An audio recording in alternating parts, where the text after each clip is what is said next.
beloved Boss Mike Cervera.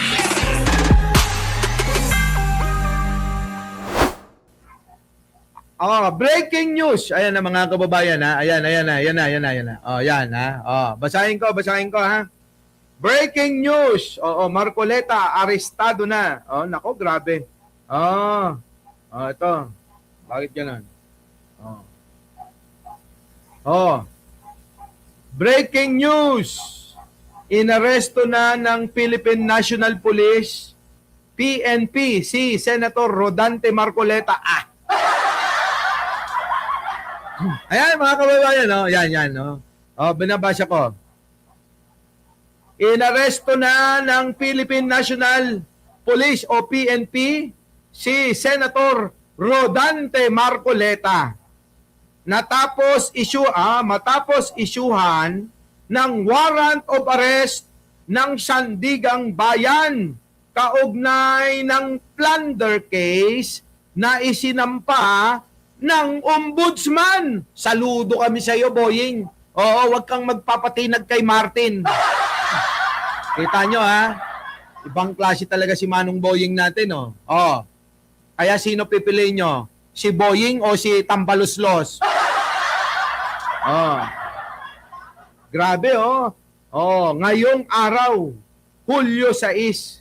Grabe, mga kababayan, Bukas, may surprise rally ang mga INC daw. Wag na kayong sumali dyan. Wag na. Grabe, ang dami, Andali, hanap tayo. Yan, ako, grabe. Inaresto na si Rodante. Puro inaresto, mga kababayan, Senator Rodante Marcoleta, arestado na. Lagot ka, Robin Padilla. Next ka na. Robin Padilla. Mike Defensor! Yari ka, Mike Defensor.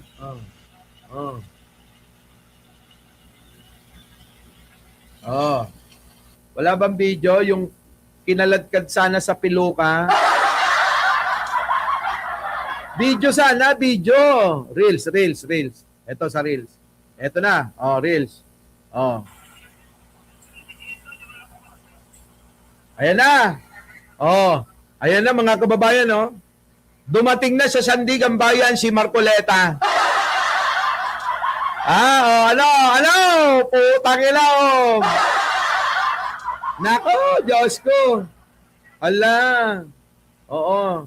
Hindi, ito sabi, Boss Mike, sumuko si Marcoleta kasi daw baka mamaya hilahin siya sa piloka. Kaya sumuko na lang ng kusa. Kaya pala sumuko ng kusa. Kasi ayaw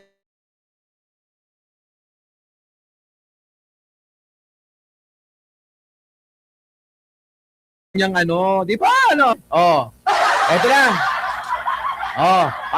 Pakinggan nyo to. Mga kaibigan nating mga taga-INC, tignan ninyo. Parang hindi kasi kusang sumuko. Ito. Pinagbigyan lang namin yung INC Peaceful rally daw Kaya pinagbigyan namin. Ayan na naman kami. Nantala na naman kami. Kita nyo, sinisisi pa ng mga DDS ang mga taga-INC, mga walang ya talaga ito. Tangina nyo, hindi nga kayo makabuo ng rally nyo kung wala ang INC. Tapos, maninisi pa kayo. Tingnan nyo mga kababayan ko. Sinisisi pa nila ang INC rito. Grabe, mga kababayan? Di ba, Lord Glenn, naantala daw sila. Next na si Robin. Oo nga. Dapat lang makulong yung hayop na yan. Wala na. Lahat kayo makakalaboso. Tingnan nyo. Parang akala mo kaya nilang mag-rally. Nagantala lang Putya. Gusto na nga namin, ratatatat na lang gusto niya makipagbarilan na lang daw. Tanga, wala nga kayong bilang. Puro ratatatat, puro baliw tong putang inan to Napakatanga. Isang tanga to, bobo, tanga. Oh. Kasi ang sa amin, ang paniwala namin, Oh. wala nang pag-asa, kayo. Oh, kayo yun, walang pag-asa. Kami marami pa. Kayo wala ng pag-asa. Konti na lang kayo. Di ba? Konti na lang kayo. Oh. Ay, paano na ngayon yan? Oh, si Rodante nakulong na. Oh. Di ba? Nakulong na si Rodante, kusang sumuko na. Oh. Oh, wala na. Ginagago nyo lang kami. Nagnanakaw kayo, 2 taon pa kayo magnanakaw. Ilulubog nyo yung Pilipinas sa mga nangyayaring mga rally na to. Oh. Bakit walang end objective? Yes, dapat Ano yung ganyan. end? Wala nga kasing naniniwala sa inyo. Sa mga pinaglalaban nyo kahit ako kung ganyang klase, ang katulad ng makakasama ko, ayoko. Tanga. Di ba? Kapag ka tanga yung sinamahan mo, mas tanga ka. Tama? Ito mga kababayan, sarili kong opinion nito. Pag tanga yung sinamahan mo, mas tanga ka. Tama ba mga kababayan? Tama? Pag tanga yung sinamahan mo, mas tanga ka. Pero pag tanga yung bilengbang mo, masarap.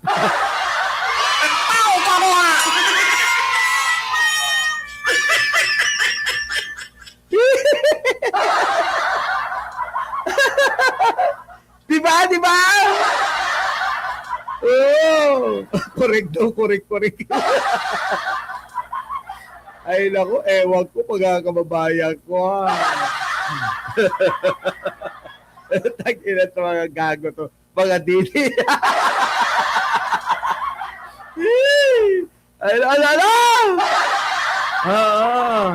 Ano?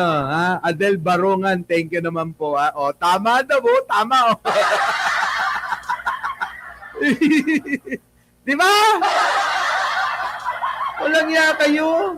Nga kami ginaano. Oo, arestado na, alam na po namin. Opo, arestado na si Mark Colecta. Yari na, nasa Sandigan Bayan na ngayon.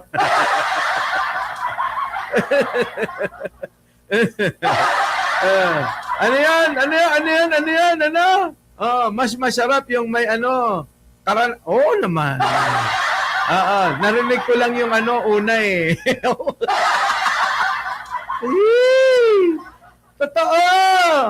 Sige tuloy! Objective. Hindi yung basta rally-rally lang. Tapusin na natin Gusto to. mong gawin.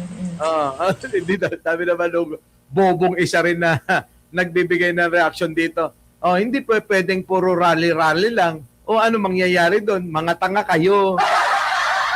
Kahit na mag-rally kayo, kahit tumira na kayo sa lansangan, kahit lahat nga ng kanto, sabi ko, kahit sa kantotin nyo kayo, manahan, walang mangyayari sa inyo. Kahit magkumpulan kayo ng magkumpulan, dyan sa kantotin nyo, wala talaga. Si Marcos, i-terminate na natin. Yes, hindi resign. Tingnan nyo mga kababayan, i-terminate na daw nila si Pangulong Bongbong. Ibig niya sabihin, patayin na daw. Gago rin to, putang inan to eh. Diba? May saltik sa ulo to, malamang ito mga kababayan, nagkaroon ito ng problema nung ito ay naging, sundalo. Malamang ito yung sundalong takot na takot. Oo, na kapag nagpuputukan, sinisiksik, sinusubsob yung muka, yung ulo, sa puno ng mga puno. Nag-resign. May option pa siya eh. Ayoko mag-resign. Inan nyo, ayoko mag-resign. Totoo yan.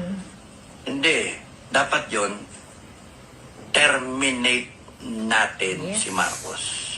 Lahat sila. Bago na pa ang PMA ngayon. Wala na kayong magagawa. Diba? Wala na. Oo, ayan sa kantotin nyo.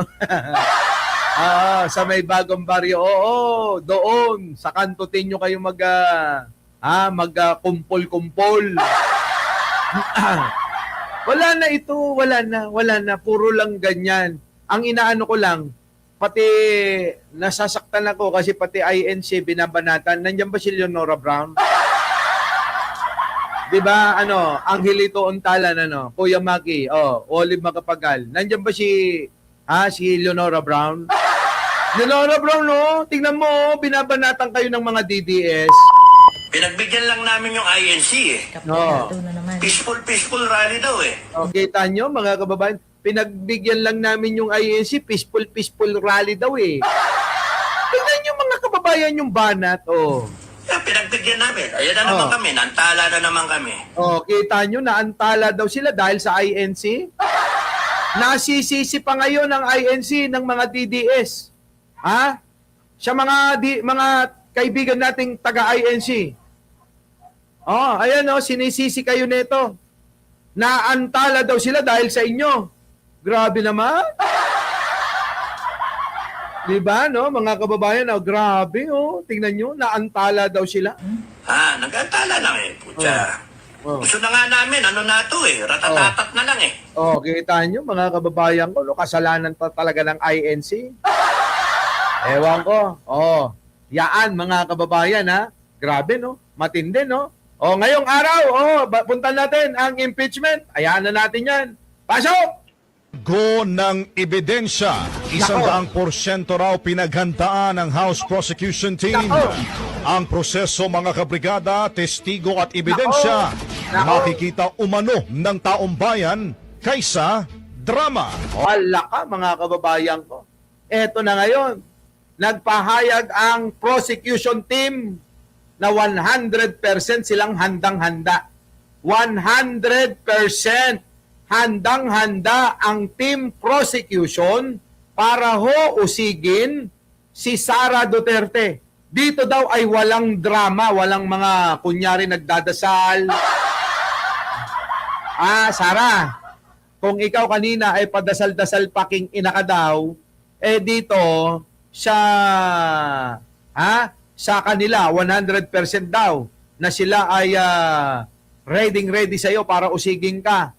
Walang drama, puro katotohanan yung makikita, maririnig, mapapanood ninyo. Brigada Haji Camino, ibrigada mo. 100% na umanong handa ang House Prosecution Team para sa tinawag nitong Linggo ng Ebidensya. Ngayong magsisimula na ang impeachment trial ni Vice President Sara Duterte. Ayon kay House Impeachment Advisor at spokesperson Robert Ace Barbers, tutok ang prosekusyon sa pagpipresenta ng ebidensya sa Senate Impeachment Court kung saan sa mga susunod na araw ay records, testigo at due process ang maririnig at hindi ingay sa politika. Ipinuto ni Barbers na dapat hayaang magmula sa ebidensya ang katotohanan at hindi sa propaganda dahil ang ingay ay may hangganan. Yes, ang ingay may hangganan, ang ebidensya, ikukulong ka niyan. Sara magnanakaw, Sara magnanakaw. Litisin si Sara Duterte, ang baliw na vice presidente.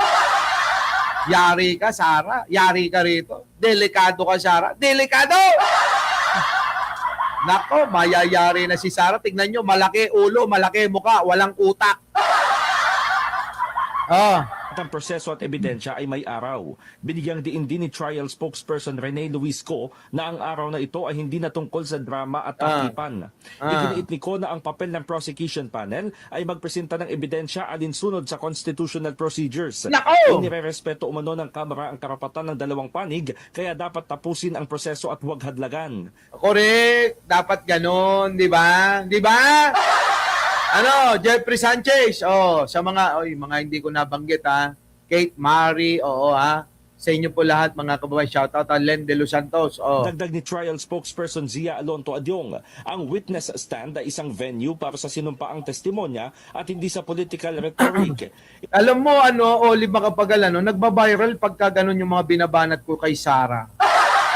Viral eh. Yun yung salita na malaki ulo, malaki muka, maliit utak. Viral yan, tuloy. Inihayag ni Adyong na ngayong araw ay magsisimula ng makita ang opisyal na records at sa mga susunod na araw pa ay dapat magsalita ang testigo at ang proseso. Patay, mga kababayan ko. Delikado si Sara Duterte dito, mga kababayan. Delikado! In the heart of change. Yan. So ngayon, mga kababayan, isang kembot na lang Sino ang pupunta ng Grand? Uy, magsabi na kayo. Sa Grand Central. Andali nga, tatanungin ko nga kayo, para alam nyo kung saan kayo pupunta. Para alam nyo kung saan nyo ko hanapin, ha. Dali, ha. Dali, hanapin. Baka sabihin nyo, ine-eme-dora ko kayo. Di ba Sara de Guzman, Christopher, Cristobal, ha? Nelson Tulin, andali, ha. Hindi sumasagot si Jen Ang. Hello, ano ba yun? Yung restaurant na paborito mong kinakainan sa Grand, yung pagmimitingan?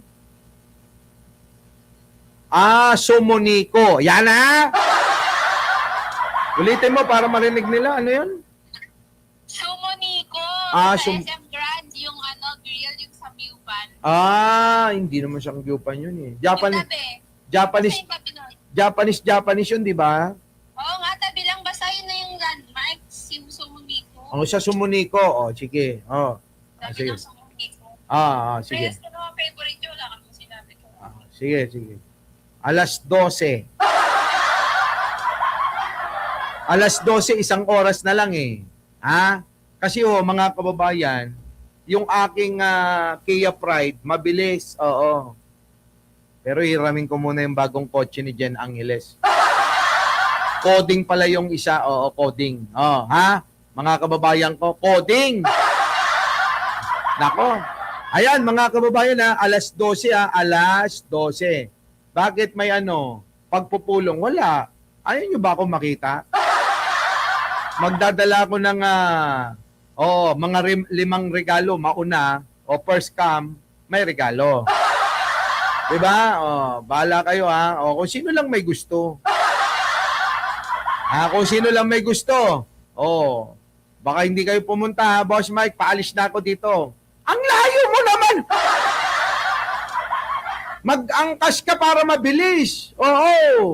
Mag-angkas ka, Antonio Castillo, Del Castillo. Huwag kang ay, nakom. Isang oras na lang, Tapusin na natin to. Sige na. Gayak na tayo. Gayak na tayo, ha. Bye-bye po sa inyong lahat. Our beloved